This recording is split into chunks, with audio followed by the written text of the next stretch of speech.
Bien, Monsieur le Président, merci. Effectivement, à mon tour de vous accueillir dans ce qui est la salle de l'opposition. Vous savez qu'il y a une majorité et une opposition. Alors ça change parfois. C'est une question de temps. Tout arrive, mais l'alternance joue à plein. Donc je vous accueille au nom, bien évidemment, du président de l'Assemblée nationale, puisque nous sommes à l'Assemblée nationale, mais le président aussi, Christian Jacob, qui préside notre groupe. En effet, Monsieur le Président Rasbin, on ne peut pas dire que vous choisissez la facilité, parce que la question du terrorisme ne fait pas l'unanimité. C'est même un sujet, si vous me permettez, que je dirais en bon français, casse-gueule. Je vais vous raconter une histoire. Un jour, j'étais commissaire du gouvernement, parce que j'ai eu une vie antérieure à celle de député, j'étais diplomate. Ça paraît pas, mais j'étais vraiment diplomate. Et un jour, en tant que commissaire du gouvernement au Conseil d'État pour défendre un texte présenté par le gouvernement, je me suis fait traiter par le rapporteur au Conseil d'État de terroriste.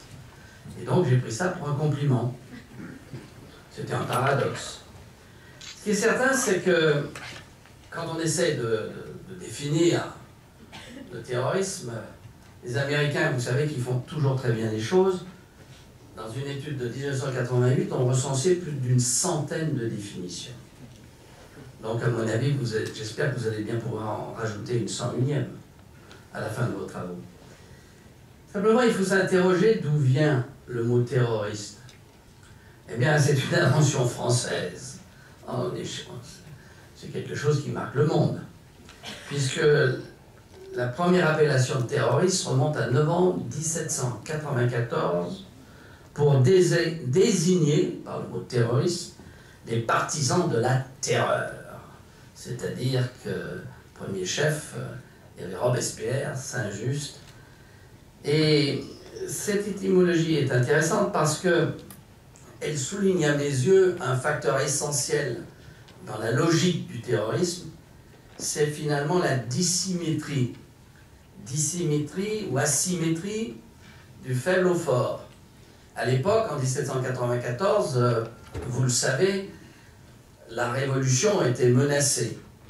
Et donc, pour imposer la révolution, comme aurait dit Marx 100 ans plus tard, le diktat, eh bien, il fallait recourir à des moyens violents, d'où l'idée de la terreur pour faire plier les ennemis de la révolution. Et en réalité, quand on réfléchit à tout ça, on retrouve très souvent, bien évidemment, ce qualificatif pour l'autre, c'est-à-dire celui qu'on combat.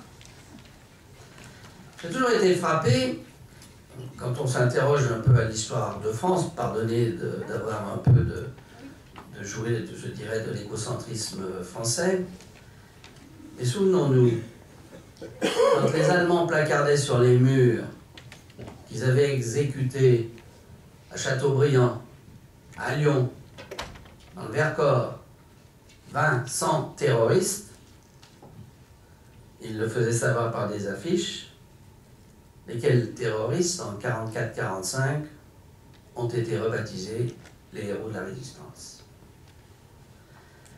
Donc, est-ce que, comme l'aurait dit Sartre, finalement le terroriste, c'est toujours les autres, c'est toujours être le criminel de l'autre? C'est une réflexion que j'avoue avoir toujours en tête, et que dans une crise que nous connaissons bien, celle du Proche-Orient, j'ai toujours été frappé par le fait que vous êtes toujours le terroriste de l'autre, et qu'il y a toujours une proto-histoire dans tout ce conflit qui n'en finit pas.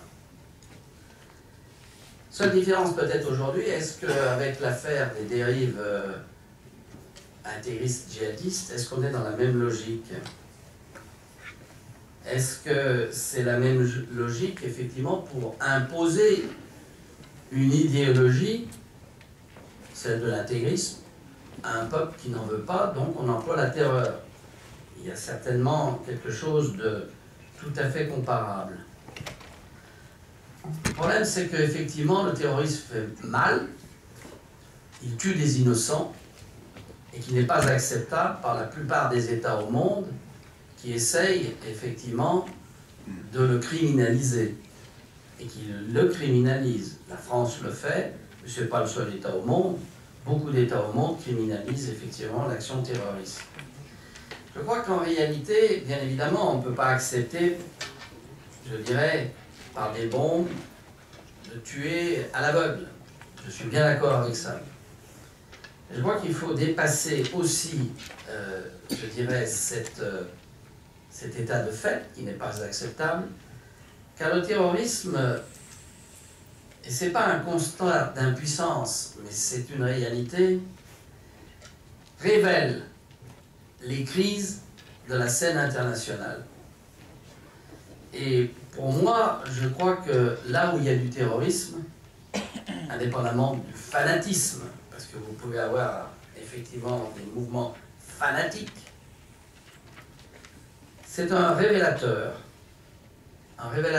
de notre impuissance collective à assurer la résolution de conflits qui durent et qui poussent au désespoir certaines personnes. Alors vous me direz, ben vous faites l'avocat des terroristes. Non, bien sûr que non. Mais il faut bien comprendre qu'y compris lorsqu'on a des mouvements terroristes en Europe, je pense à l'Irlande du Nord, c'est, je dirais, l'incapacité d'un État combien démocratique à résoudre une question politique. Et je crois que c'est en cela que le terrorisme qui ne peut pas être accepté, c'est-à-dire la violence aveugle, impersonnelle, d'un mouvement infra-étatique,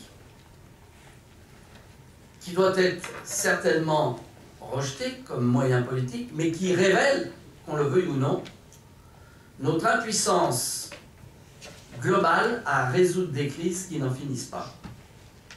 C'est là où je vous dis, je citerai une Anglaise, qui était Elisabeth Ière, et qui, lorsque M. Sir Francis Drake est parti à la conquête des Amériques, elle avait dit « Salut aux chercheurs d'aventure ».